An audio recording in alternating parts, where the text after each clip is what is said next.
Sekarang itu justru trennya itu kan sudah ke cyber ya, cyber dan digital, dan itu disadari oleh semua penyelenggara pendidikan psikologi termasuk di Indonesia dan di dunia sebetulnya, termasuk di UM. Gitu. Jadi kami untuk S2 psikologi itu kurikulumnya terkait dengan cyber psychology, artificial psychology, dan big data dalam psikologi. Itu mungkin yang yang berbeda dengan S2 di tempat lain psikologi. Sehingga kita mau mengembangkan terapi yang berbasis artificial intelligence, kemudian intervensi dan pengukuran psikologis yang berbasis anti-pikiran.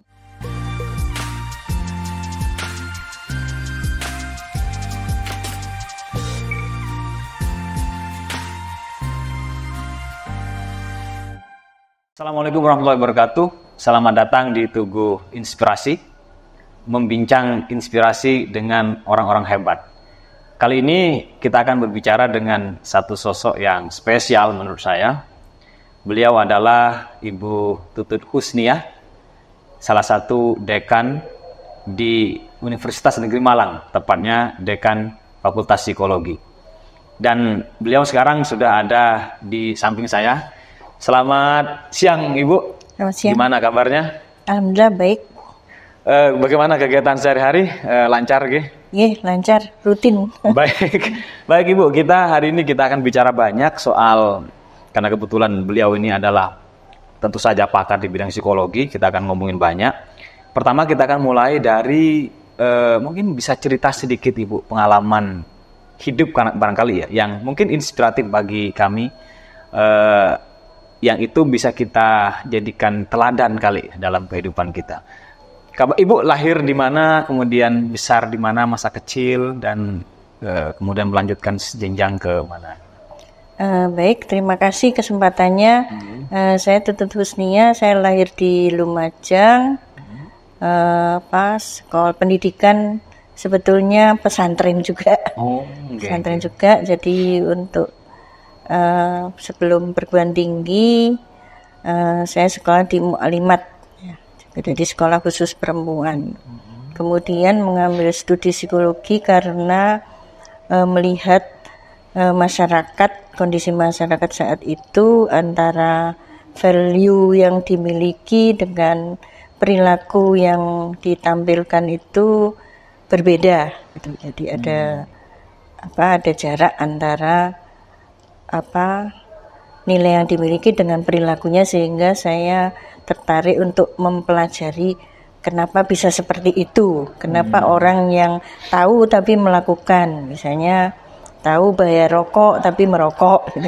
Sampai sekarang saya kira itu masih jadi masalah. Banyak yang sebetulnya kita tahu tapi kita lakukan, banyak yang kita tahu tapi tidak kita lakukan. Nah, itu adalah masalah manusia, sehingga saya belajar psikologi S1 di Universitas Airlangga Surabaya, kemudian S2-nya S2 dan S3 di Universitas Indonesia. S2 dan S3. Ya. Oke. Ibu, kalau lihat dari masa kecil, apa yang paling menginspirasi sehingga menjadi sosok yang boleh kita bilang tangguh sampai hari ini, pengalaman masa kecil itu? Ya, sebetulnya saya dari keluarga aktivis pendidikan dan sosial. Ayah dan ibu saya itu adalah tokoh-tokoh yang suka mendirikan sekolah dan kegiatan sosial. Misalnya ibu saya itu punya resosialisasi gelandangan pada tahun udah lama sekali ya. Jadi mereka memang hidupnya itu prososial sekali. Jadi hidupnya untuk orang lain, itu yang menempa saya sampai sekarang. Jadi sebetulnya saya anak tunggal ya, tapi karena ayah dan ibu saya itu seperti itu, sehingga sampai sekarang pun saya juga lebih bagaimana untuk berbuat baik untuk orang lain. Kalau di agama kan al-birru ya. Jadi kita core nilai-nilai hidupnya itu, dan itu yang juga saya ajarkan di lingkungan rumah dan di Fakultas Psikologi juga. Resosialisasi gelandangan, Ibu. Ya, zaman dulu. Zaman dulu. Itu Ibu sempat terlibat juga di situ, di kegiatan itu? Iya. Tapi memang tidak mudah ya, karena kalau menurut ilmu ilmu sosial ya, ilmu sosial itu orang miskin itu punya budaya kemiskinan namanya, yang nilai-nilainya berbeda dengan kita. Jadi tidak mudah. Jadi saya dulu meskipun punya ilmu psikologi yang diantaranya itu adalah ilmu terkait dengan pengubahan perilaku, tapi saya menyadari bahwa ternyata manusia itu memang bukan robot ya. Jadi, untuk mengubah perilaku itu tidak mudah. Butuh proses yang lama dan sistematik gitu. Itu Ibu sampai S1 masih sering ketemu itu dengan warga-warga? Masih sebetulnya sampai sekarang masih ada, cuman yayasannya kan sudah bubar ya, Tapi tempatnya, orangnya saya kira masih beranak pinak dan sudah generasi keberapa saya tidak tahu. Lama sekali. Oke. Mulai S1 tahun berapa Ibu waktu itu? 83. Tahun 83. Kalau kenangan masa kuliah yang mungkin menginspirasi juga, yang menjadi ingatan kemudian sampai hari ini, bahwa ini salah satu nilai yang harus saya pegang dari masa kuliah, itu apa? Kita dulu itu memiliki di UNER itu memiliki dosen-dosen yang luar biasa ya. Maksudnya tidak hanya mengajar tetapi juga mendidik dan yang mendidik dan membentuk karakter mahasiswanya, dan itu yang sangat berkesan sampai sekarang ya. Jadi terkait misalnya keterbukaan, kemudian egaliter misalnya, kemudian open to experience, jadi keinginan tahu, curiosity dan sebagainya. Nah, itu yang kuat tertanam pada saat S1. Tapi memang saya itu sebetulnya orangnya juga bukan orang yang ekstrovert sebetulnya. Jadi saya dulu itu juga bukan aktivis. Oh, kayak organisasi kemahasiswaan? Enggak ikut. Kalau semacam HMJ begitu? Enggak. Berarti memang fokus kuliah memang Ibu ya waktu itu ya? Iya. Oke. Saya suka baca. Tapi saya sempat lihat juga Ibu beberapa kali ngomong soal radikalisasi dan demokrasi untuk mahasiswa kayak gitu. Itu ada kaitannya enggak? Atau mungkin ada perhatian sih sebenarnya terhadap gerakan mahasiswa Ibu? Ya, karena S1 saya psikologi sosial. Oke. Waktu itu saya meneliti tentang money behavior, perilaku uang. Kemudian S2 di UI saya meneliti tentang kelompok FPI, Hizbut Tahrir, dan PKS terkait dengan waktu zaman itu kalau di konsep psikologi ini namanya sacred violence ya, kekerasan yang dilegitimasi oleh ayat suci ya, kekerasan yang oleh idiom agama namanya. Nah, itu saya penelitiannya seperti itu. Kemudian S3 itu kembali, waktu itu zamannya masih hangatnya gerakan terorisme dan sebagainya. Sehingga saya waktu berangkat S3 saya ingin meneliti Ustadz Abu Bakar Ba'asyir. Ngeruki ya? Ya. Oke. Boleh di-spill sedikit kali ya, yang psikologi uang dan beberapa tesis tadi. Maksudnya poin hipotesanya dari temuan itu apa Bu waktu itu? Ya ternyata kalau yang psikologi uang itu bagaimanapun karena kita psikologi ya. Jadi kepribadian itu menentukan bagaimana kita mengelola keuangan. Jadi perilaku keuangan itu kan mendapatkan uang, jadi mencari uang, kemudian membelanjakan uang, kemudian saving. Jadi saving itu adalah menyimpan uang. Jadi bisa kita kalau bermasalah terkait ini, jadi agak banyak orang yang punya masalah dengan tidak bisa menyimpan uang ya, tidak Mungkin bisa yang menabung ya. mau disimpan nggak ada yang mau disimpan. Sebetulnya kalau aturan keuangan kan harus ada. Berapapun Harus tersimpan. penghasilannya, 2 juta ya ada 20% atau berapa yang harus disimpan. Karena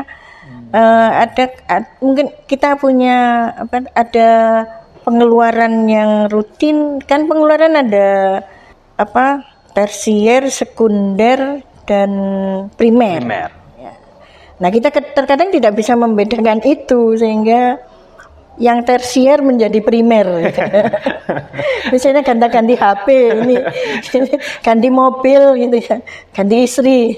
Tahu-tahu uang kok habis terus gitu. Nah, itu problem pengelolaan uang. Dan itu mempengaruhi, namanya istilahnya adalah kesejahteraan keuangan atau financial well-being. Yang tadi saya sebutkan tadi perempuan ternyata memiliki financial well-being yang lebih rendah dibandingkan laki-laki. Gitu. Karena beban belanja dan saving itu dan harga sering naik begitu. Ya. Yang pusing mengelola uang itu ibu-ibu. Oke. Kalau yang itu Bu, yang kaitannya tadi legitimasi agama untuk suatu tindakan tertentu, apa yang ditemukan? Ya, waktu itu ada yang disebut dengan belief in just word. Jadi ada orang-orang yang punya keyakinan terkait apakah dunia ini adil atau tidak adil. Salah satunya itu. Kemudian ada idiom agama itu, kemarin itu saya mengangkat ideologi jihad. Jihad. Ada jihad kecil, jihad besar. Itu kemudian ada namanya terror management theory. Jadi kalau orang diingatkan mati, itu biasanya dia lebih nekat. Kembali ke word view-nya. Kalau misalnya kalau orang Indonesia kan agamanya yang menonjol kan biasanya. Jadi kembali ke nilai-nilai agama. Jadi orang-orang yang diingetin mati itu eling gitu ya. Kalau bahasa Jawanya itu. Jadi lebih ingat sholat pada waktu itu aja enggak apa-apa. Nanti kalau lupa lagi mati lagi ini lagi ya. Nah itu yang saat itu seperti itu. Jadi berarti memang dalil-dalil agama itu memang mensupport untuk tindakan ya dalam tanda petik mungkin agak kekerasan gitu, memang mensupport. Enggak juga. Maksudnya misalnya orang Indonesia itu kan ada kelompok yang percaya bahwa jihad itu hanya satu, jihad fisabilillah. Tapi ada juga orang Indonesia yang punya pandangan ada jihad kecil, jihad besar. Dan itu yang mungkin lebih toleran ya. Jadi jihad itu lebih ke dalam dirinya sendiri kan. Tapi kalau misalnya ada ketidakadilan, biasanya orang paling peka kan terhadap ketidakadilan itu, misalnya seperti yang sekarang terjadi mungkin alami sendiri atau dilihat di dunia maya di tempat lain gitu. Itu akan memunculkan rasa ketidakadilan yang kemudian melakukan tindakan agak-agak keras begitu Bu. Kalau sekarang itu kondisinya sudah berbeda ya. Jadi toleransi multikultural kan terus didorong sama negara. Jadi saya kira riaknya sudah tidak sebesar dulu kan. Ya masih ada 1-2 riak. Oke, itu yang selesai di UI kemudian Ibu ya. Masuk ke UM mulai tahun berapa Ibu? Jadi sebelum sekolah 98. 98. 98. Berarti itu sudah S3 ya atau masih? Belum masih S3 S1. Sudah di UM. Sebagai tenaga pengajar. Ya. Dilantik dekan mulai kapan Ibu? Ini kalau nggak salah Fakultas Psikologi juga termasuk fakultas yang masih baru ya di Fakultas Psikologi menjadi fakultas tahun 2012. Oke. Sebelum itu jadi menjadi prodi psikologi di Fakultas Ilmu Pendidikan. 2012 jadi Fakultas Psikologi. Ini kalau boleh diceritakan Ibu, pengembangannya seperti apa Ibu? Mulai dari awal sampai kemudian saya kira jenengan banyak terlibat di situ, lalu kemudian Bu Tutut menjadi dekan juga. Bisa diceritain bagaimana sih proses pengembangan psikologi UM sampai kalau nggak salah saya baca menjadi salah satu jurusan yang banyak sekali peminatnya di UM. Ya, jadi memang psikologi itu kan ilmu pengetahuan yang mencoba memahami manusia. Jadi sebetulnya di mana ada manusia harusnya di situ ada psikologi. Kemudian yang terkait dengan fakultas pengembangannya setelah menjadi fakultas kita baru S1, kemudian S2 diberikan kepada S3 psikologi dimandatkan ke fakultas psikologi sehingga kita punya S1 dan S3. Dan tahun lalu kita membuka S2. Jadi tahun ini insya Allah ada lulusan dan ini merupakan tahun kedua untuk S2. Insya Allah tahun 2024-2025 semester genap kita akan membuka prodi profesi psikolog. Total ada berapa prodi sekarang yang dimiliki fakultas? Yang sekarang ada 3 prodi. 3 prodi. Di antaranya prodi S1, S2, S3. S3. Oke.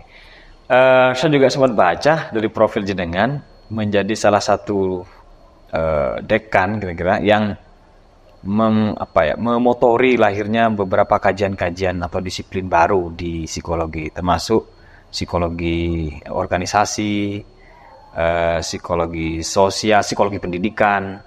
Itu apa yang Ibu tangkap sebenarnya? Kenapa kemudian pengembangan itu dirasa perlu dilakukan? Memang psikologi itu punya 5 mayoring ya. Jadi pertama psikologi sosial, psikologi klinis, psikologi perkembangan, psikologi industri organisasi, kemudian psikologi sosial. Ada 5, jadi di mana-mana ada 5 peminatan psikologi.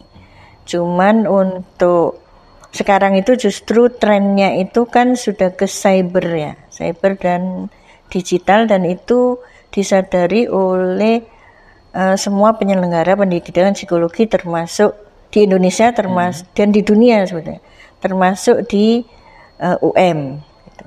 Jadi kami untuk S2 psikologi itu kurikulumnya terkait dengan cyber psychology, artificial psychology, dan big data dalam psikologi. Itu mungkin yang yang berbeda dengan S2 di tempat lain psikologi. Kemudian terkait dengan minat masuk psikologi, saya kira di semua tempat minat untuk masuk fakultas psikologi itu akan tinggi. Mungkin lagi ya memang ya, lagi banyak persoalan psikologis. Karena dari data kesehatan itu yang gangguan psikologi itu hanya 3%. Jadi yang klinis, psikologi klinis ditangani psikologi klinis atau psikiatri itu hanya 33% dari penduduk Indonesia. 97% penduduk Indonesia itu adalah orang-orang yang normal tapi memiliki problem dalam psikologis kehidupannya sehari-hari, dan itu saya kira psikologi bisa membantu. Harusnya menjadi disiplin yang bisa membantu masyarakat di Indonesia. Oke. Bu, saya mungkin yang dari sekian beberapa penjurusan tadi yang sepertinya baru itu adalah psikologi digital tadi ya, psikologi cyber. Itu boleh diceritakan sedikit Ibu, seperti apa sih sebenarnya? Memang sekarang kita, ya kehidupan kita adalah digital sekali ya.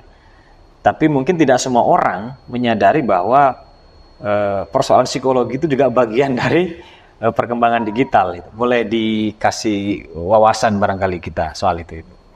Ya, memang tren terbaru dalam psikologi adalah terkait dengan digital life ya, kehidupan digital manusia. Sehari-hari kita tidak lepas dari gadget ya. Bahkan mulai kanak-kanak, mulai bayi mungkin sudah ada orang tua yang sudah memberikan gadget. Nah, kecil mungkin bisa gulung-gulung enggak ada HP. Nah, itu digital, kehidupan digital itu baik karena itu memudahkan manusia mengakses segala kebutuhan manusia, termasuk informasi. Tetapi ada sisi negatifnya juga.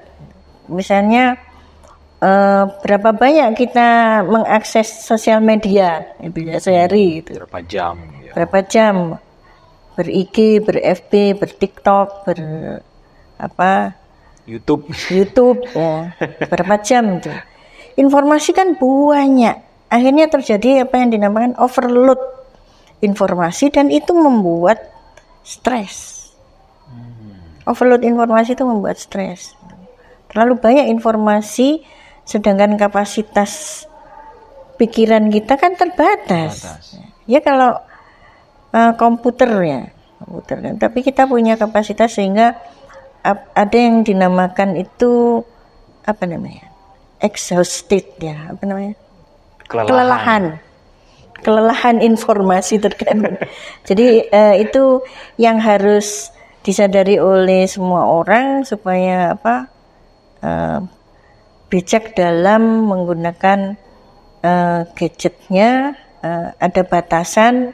Kemudian dunia kita tidak hanya dunia di digital, kita juga punya dunia. Jadi orang menjadi punya dua dunia kan ya. Betul. Nah, itu kita punya dunia yang lain yang perlu kita dan kita punya kebutuhan untuk yang berinteraksi secara bukan digital dalam digital. Kalau digital kan kita tidak kenal siapa.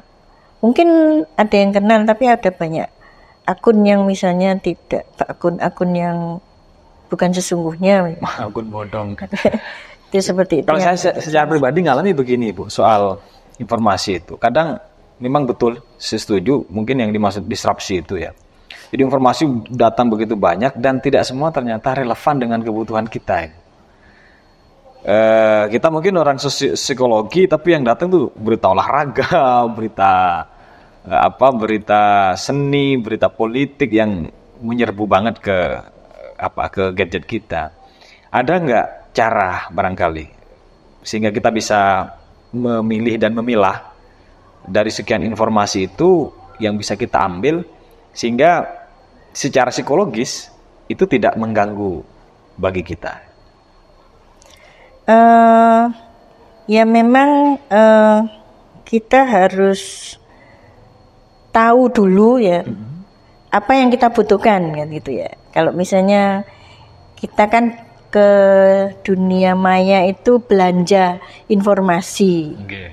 Kalau kita ke toko belanja apa itu kan kita harus tahu dulu. Jadi apa yang mau dibeli gitu kan. Kalau tidak ada perencanaan apa yang mau kita belanja, apa yang mau kita inginkan untuk dicari, maka jadi semuanya seperti ibu-ibu kan kalau tidak ada perencanaan belanja kan semua diambil kan. Wah ini habis ini ya dapat bonus ini. Habis uangnya sekali belanja. Itu kalau tidak ada perencanaan. Ini juga sama. Jadi kita harus tahu informasi apa yang kita butuhkan dan itu yang kita cari. Gitu saja. Oke, itu salah satu tips ya. Kemudian mungkin ini ada kaitannya juga dengan Fakultas Psikologi. Masih hubungannya dengan digital juga. Saya pernah baca Ibu bahwa kehidupan digital ini menjadi salah satu yang penyebab lahirnya gejala yang hari ini kita banyak alami anak muda yang kita kenal dengan mental health, gangguan mental health, gangguan kesehatan. Ini sejauh pengamatan Ibu seperti apa sih sebenarnya persoalan mental health di kalangan, terutama di kalangan anak muda, karena mereka ini kan yang mungkin bukan hanya sejam 2 jam ya berhadapan dengan HP, tapi bisa jadi berjam-jam mulai bangun tidur, mau tidur dan seterusnya. Sehingga kesehatan mentalnya betul-betul terganggu. Sejauh amatan Ibu seperti apa persoalan mental health di kalangan anak muda? Ya itu memang problem dunia ya saya kira. Dengan akses koneksi yang luar biasa yang tidak ada batasan tempat dan waktu ya. Itu problemnya adalah kesehatan mental. Nah, kembali lagi kepada bagaimana kita mengelola diri kita terkait dengan kehidupan digital kita itu, saya kira. Jadi kalau misalnya kan ada yang sampai ada aturannya kan, WHO berapa jam itu sudah menjadi kecanduan gadget. Nah itu misalnya seperti itu kan sudah tidak sehat ya. Jadi memang harus ada batasan berapa waktu kita bermain di dunia, kecuali memang pekerjaannya memang di situ misalnya.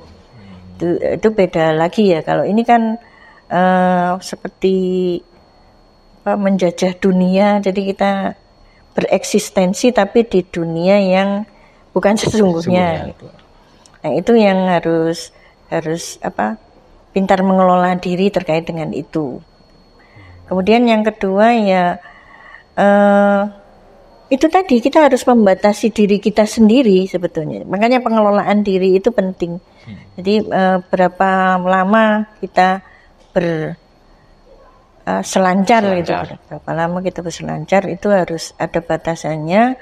Kemudian kita harus menyeimbangkan hidupnya.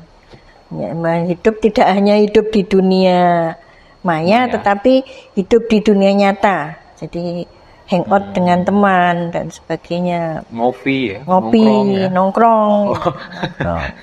Siap. Jadi memang harus seperti itu, tidak bisa hanya di dunia yang tidak nyata gitu ya. Betul.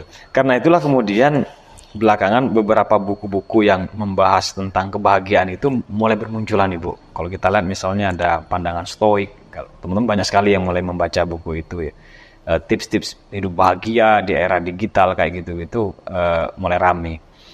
Kalau menurut Ibu itu sebenarnya seperti apa antara digital kemudian dengan keinginan untuk bahagia satu sisi, lalu kemudian ada nilai-nilai yang menurut mereka dianggap sebagai salah satu cara di era digital yang bisa kita pakai.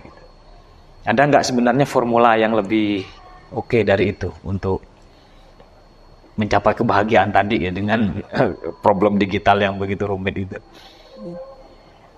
Ya semua manusia tujuannya kan bahagia ya.